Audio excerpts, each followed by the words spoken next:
Assalamualaikum warahmatullahi wabarakatuh. Perkenalkan, nama saya Farida Azhari dari Fakultas Keguruan dan Ilmu Pendidikan, Prodi Pendidikan Jasmani Kesehatan dan Rekreasi kelas 1D. Nomor pokok mahasiswa 201063107109. Pada kesempatan kali ini, saya akan menjelaskan materi tentang anatomi manusia yang meliputi osteologi, miologi, artrologi, respirasi, dan kardiovaskular guna untuk memenuhi ujian akhir semester mata kuliah anatomi manusia.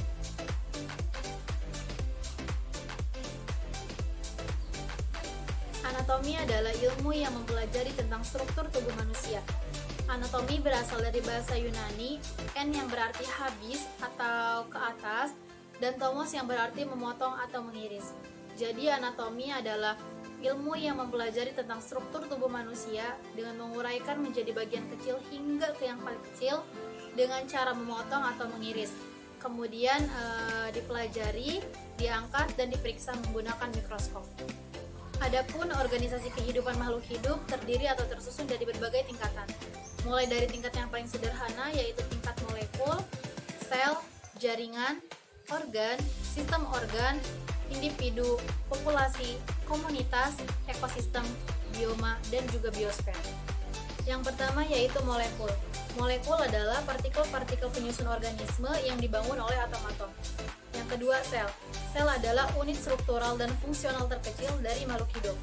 Yang ketiga yaitu jaringan. Jaringan adalah kumpulan sel yang memiliki bentuk dan fungsi yang sama. Yang keempat yaitu organ. Organ adalah kumpulan berbagai jaringan yang melakukan fungsi tertentu. Yang kelima yaitu sistem organ. Sistem organ adalah kumpulan organ-organ yang memiliki fungsi dan tugas yang saling berkaitan. Yang keenam yaitu individu. Individu adalah suatu makhluk hidup tunggal. Yang ketujuh yaitu populasi. Populasi adalah kumpulan individu dari satu spesies yang saling berinteraksi dan hidup di wilayah tertentu. Yang kedelapan yaitu komunitas. Komunitas adalah kumpulan populasi dari berbagai spesies yang saling berinteraksi dan hidup di area tertentu dalam waktu kurun yang sama. Kesembilan yaitu ekosistem. Ekosistem ini adalah seluruh komunitas termasuk lingkungan fisik atau abiotik yang saling berinteraksi. Yang ke-10 yaitu bioma. Bioma adalah satuan daerah daratan luas yang ada di bumi yang bercirikan jenis tumbuhan dominan yang ada di daerah tersebut. Dan yang terakhir yaitu biosfer. Biosfer adalah keseluruhan bioma atau seluruh organisme yang ada di bumi beserta tempat hidup yang meliputi atmosfer, udara, hidrosfer, air, dan juga litosfer, batuan. Selanjutnya yaitu osteologi. Osteologi berasal dari bahasa Yunani, osteon yang berarti tulang, dan logos yang berarti ilmu. Jadi osteologi ini adalah cabang dari anatomi yang mempelajari tentang tulang. Dalam mempelajari tulang, sering sekali kita jumpai dengan istilah skeleton yang berasal dari bahasa Latin yang artinya kerangka. Adapun fungsi kerangka manusia yaitu sebagai penunjang dan pembentuk tubuh, sebagai alat pelindung organ-organ vital, sebagai alat pengungkit, dan juga alat gerak pasif, kemudian sebagai tempat bertambahnya otot-otot, tempat persendian zat kapur atau kalsium dan garam-garam, dan juga tempat pembuatan sel-sel darah. Berdasarkan bentuknya, tulang-tulang di dalam tubuh manusia diklasifikasikan atau dikelompokkan ke dalam tulang panjang atau long bone, tulang pendek atau short bone, tulang pipih atau flat bone, dan juga tulang tak beraturan bentuknya. Adapun struktur tulang terdiri dari 4. Yang pertama yaitu periosteum, yang kedua tulang kompak atau cortex, yang ketiga yaitu tulang spongiosa, dan yang terakhir yaitu sumsum tulang atau bone marrow. Tulang berdasarkan susunan kimianya terdiri dari garam-garam atau kalsium, terutama kalsium fosfat dan juga kalsium karbonat, dan juga zat-zat organik seperti kolagen. Garam-garam disinilah yang membuat tulang itu menjadi keras, sedangkan zat-zat organiknya yang menjadikan tulang liat, kuat, dan juga lentur. Perlu kita ketahui bahwa tulang mempunyai permukaan yang menonjol dan juga mencekung, dan bagian-bagian tersebut memiliki nama-namanya sendiri. dan terbagi menjadi dua bagian, yaitu ke dalam rangka aksial dan juga rangka anggota badan. Yang termasuk ke dalam rangka aksial adalah tengkorak, tulang kecil, tulang belakang, dan juga rangka dada. Dan sedangkan yang termasuk ke dalam rangka anggota badan yaitu gelang bahu, gelang panggul, dan juga tungkai. Miologi berasal dari kata mio atau muscle atau musculus yang berarti otot, dan logi yang artinya ilmu pengetahuan.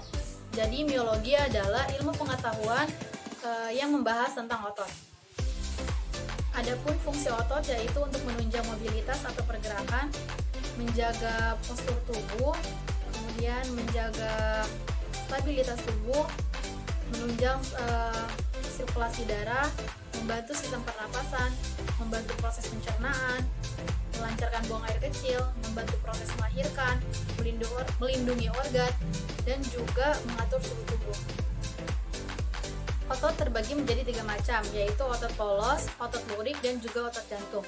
Otot polos ini adalah otot yang terdapat di organ-organ dalam, contohnya seperti di lambung, usus, dan juga pembuluh darah. Sedangkan otot lurik adalah otot yang menempel pada tulang, contohnya yang terletak di lengan tangan, kaki, paha, betis, dan juga dada. Dan yang terakhir yaitu otot jantung. Otot jantung ini adalah otot yang terletak tentunya di jantung, yang memiliki fungsi memompa darah menuju jantung.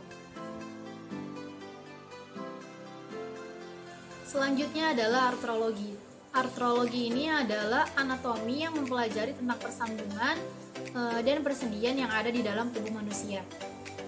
Struktur diartrose ini pada umumnya terdiri dari ujung-ujung tulang atau bagian tulang yang dihubungkan yang disebut dengan ekstremitas artikular, di mana memiliki fungsi sebagai penahan getaran, pelican, dan juga pelancar getaran.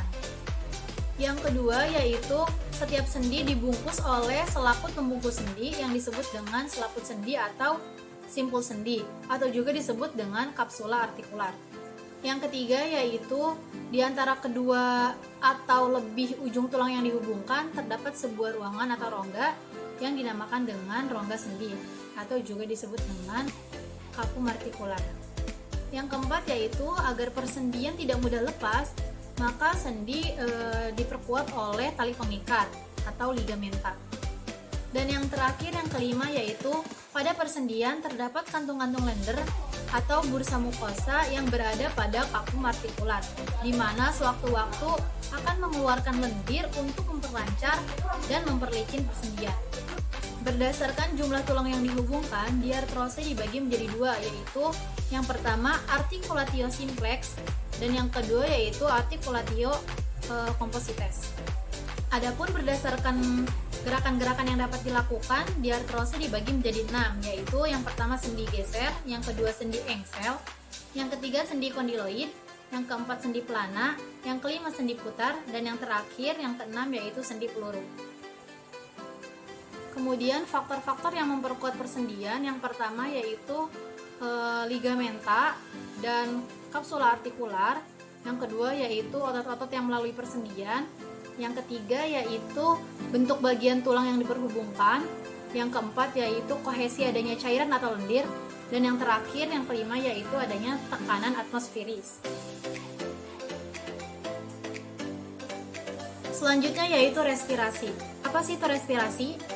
Nah, respirasi ini adalah pertukaran gas, yaitu oksigen yang dibutuhkan oleh tubuh untuk metabolisme sel dan karbon dioksida yang dihasilkan metabolisme tersebut yang dikeluarkan melalui paru.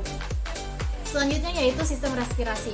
Sistem respirasi ini adalah sistem organ yang berfungsi mengambil O2 dari atmosfer ke dalam sel-sel tubuh untuk mentransport CO2 yang dihasilkan oleh sel-sel tubuh kembali ke atmosfer.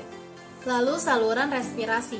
Saluran respirasi ini dimulai dari bagian pernafasan yang paling atas yaitu hidung, kemudian ke bagian yang paling bawah yaitu paru-paru. Selanjutnya yaitu sistem kardiovaskular. Sistem kardiovaskular ini terdiri dari jantung, arteri dan arteriol, pembuluh darah utama, kapiler dan sinusoid, dan juga penul dan pena.